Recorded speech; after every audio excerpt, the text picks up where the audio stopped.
नमस्कार बंधुरा रिमिर बांगाली रान्नाघरे आपनादेर सबाइके स्वागत। शीत अनेकटाई कमे गेछे और एई समय किन्तु बाजारे मटरशुटिर दाम अनेकटाई कमे गेछे। शीत जाओयार परे किन्तु मटरशुटि आर पाওয়া যায় ना, যদিও पाওয়া যায় ताहले दाम दिए किनते हय। यदि आपनारा सारा बछर मटरशुटि खेते चान ताहले एटाके सठिकभावे संरक्षण करते हबे। शीतेर मटरशुटि किभाबे घरे संरक्षण करले टाटका थाकबे एक बछर सेटाई आमी आपनादेर संगे शेयर करब। एखाने आमी 2 केजी मटरशुटि निये छाड़िये नियेछि और खराब मटरशुटि फेले दियेछि। एखन एकटा बड़ो पात्रे 2-3 लिटार जल फुटते दियेछि।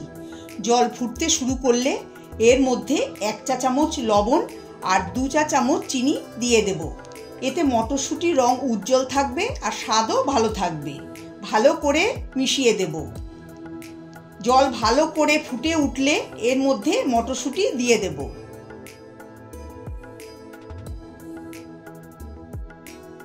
मटरशुटि दिए गैसेर फ्लेम हाई करे देब। एखन हाई फ्लेमे 2-3 मिनिट मटरशुटि फुटिए नेब। 2-3 मिनिट परे गैसेर फ्लेम बंद करे देब। एखन मटर फुटন্ত जल थेके तुले निये बरफ ठंडा जले दिए देब। এটা করলে ফুটন্ত প্রক্রিয়া বন্ধ হয়ে যাবে, যার ফলে মটর পুরোপুরি রান্নাও হবে না আর মটরের উপরের অংশে কোনো ভাঁজও পড়বে না। এখন 8-10 মিনিটের জন্য মটরকে ঠান্ডা জলে রেখে দেব। 8-10 মিনিট পরে দেখুন মটরশুঁটি ঠান্ডা হয়ে গেছে। এখন এবার এই ঠান্ডা করা মটরশুঁটি জল থেকে তুলে স্ট্রেনারে ঢেলে পুরো জল ঝরিয়ে নিতে হবে।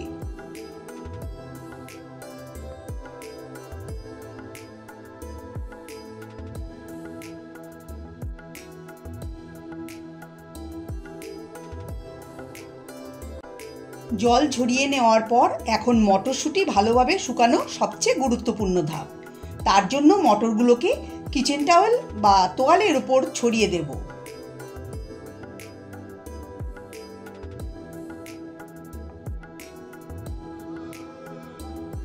এখন টিস্যু পেপার দিয়ে এরকম করে সব জল মুছে শুকিয়ে নিতে হবে। আপনারা চাইলে একটা পরিষ্কার কাপড়ের উপর রেখে পাখার নিচে রেখে দিয়েও শুকিয়ে নিতে পারেন, যাতে একটার সঙ্গে আরেকটা লেগে না থাকে এবং ফ্রিজে রাখার পরেও আলাদা আলাদা থাকে। মটরগুলো কিন্তু খুব ভালো করে শুকিয়ে নিতে হবে। দেখুন মটরগুলো খুব ভালো করে শুকিয়ে গেছে, হাতে একটুও জল লাগছে না। এখন দেখিয়ে দিচ্ছি এগুলোকে কি করে সংরক্ষণ করতে হবে। তার জন্য এখানে আমি জিপলক ব্যাগ বা জিপলক পাউচ নিয়ে নিয়েছি। এই ব্যাগ ব্যবহার করা খুবই সহজ। এরকম ছোট ছোট পাউচও নিয়ে নিয়েছি আর এখানে এয়ারটাইট কন্টেনারও নিয়ে নিয়েছি। এখন এই ব্যাগে মটর ভরে নেব। এই ব্যাগ ব্যবহার করা খুবই সহজ। এই ব্যাগে একটুও বরফ জমে না। পুরো ব্যাগটা ভরবেন না, একটু ফাঁকা রেখে দেবেন। এখন এরকম করে মুখটা চেপে চেপে দিলেই বন্ধ হয়ে যাবে। দেখুন একটা পাউচ রেডি হয়ে গেছে। এখন আমি ছোট পাউচ ভরে নেব। আর এই যে ছোট ছোট প্লাস্টিকের ব্যাগ, এই ব্যাগে আপনারা অল্প অল্প করে মটর ভরে রেখে দিতে পারেন। যখনই ব্যবহার করতে চান তখন এই ছোট ব্যাগ একটা বের করে হালকা গরম জলে কিছুক্ষণ ভিজিয়ে রেখে দিন। মটরশুঁটি একদম ফ্রেশ আর নরম হয়ে যাবে। এরপরে দেখুন বন্ধুরা, আমি একটা নর্মাল প্লাস্টিকে মটর ভরে নিচ্ছি। এই মুখটা দড়ি দিয়ে বা গার্ডার দিয়ে এরকম করে বন্ধ করে নেবেন। দেখুন বন্ধুরা, জিপলক ব্যাগ, প্লাস্টিক বা কন্টেনারে যদি আপনারা মটরশুঁটি সংরক্ষণ করতে চান তাহলে ডিপ ফ্রিজে রেখেই করতে হবে। নর্মাল ফ্রিজে রাখলে চলবে না। এগুলো একদম রেডি হয়ে গেছে সংরক্ষণ করার জন্য। আপনারা এরকম করে ফ্রিজে মটরশুঁটি সংরক্ষণ করে রাখুন।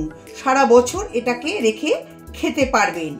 ভিডিওটা ভালো লাগলে লাইক করে দেবেন আর আমার চ্যানেলটাকে সাবস্ক্রাইব করার অনুরোধ রইল। সবাই ভালো থাকবেন, সুস্থ থাকবেন। ধন্যবাদ।